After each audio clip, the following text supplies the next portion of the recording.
of these, I got a little obsessed with mine. In fact, I got a little obsessed with all my stuff. Have you ever wondered where all the stuff we buy comes from and where it goes when we throw it out?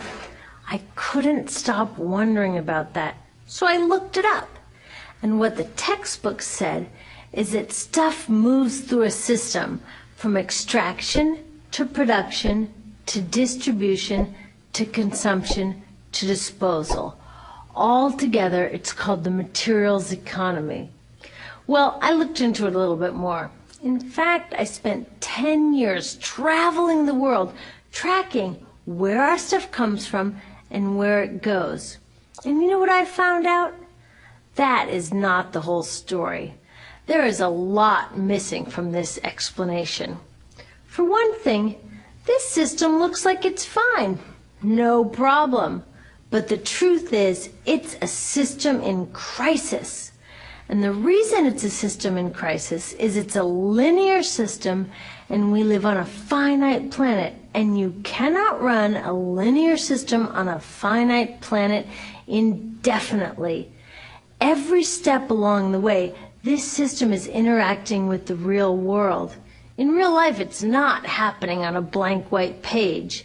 It's interacting with societies, cultures, economies, the environment. And all along the way, it's bumping up against limits. Limits we don't see here because the diagram is incomplete. So let's go back through. Let's fill in some of the blanks and see what's missing. Well, one of the most important things that's missing is people. Yes, people. People live and work all along this system. And some people in this system matter a little more than others. Some have a little more say. Who are they? Well, let's start with the government. Now, my friends tell me I should use a tank to symbolize the government, and that's true in many countries and increasingly in our own. After all, more than 50% of our federal tax money is now going to the military. But I'm using a person to symbolize the government because I hold true to the vision and values the government should be of the people, by the people, for the people. It's the government's job to watch out for us, to take care of us. That's their job. Then along came the corporation. Now, the reason the corporation looks bigger than the government is that the corporation is bigger than the government. Of the 100 largest economies on Earth now, 51 are corporations. And as the corporation has grown in size and power, we've seen a little change in the government where they're a little more concerned in making sure everything's working out for those guys than for us. Okay, so let's see what else is missing from this picture. We'll start with extraction, which is a fancy word for natural resource exploitation, which is a fancy word for trashing the planet.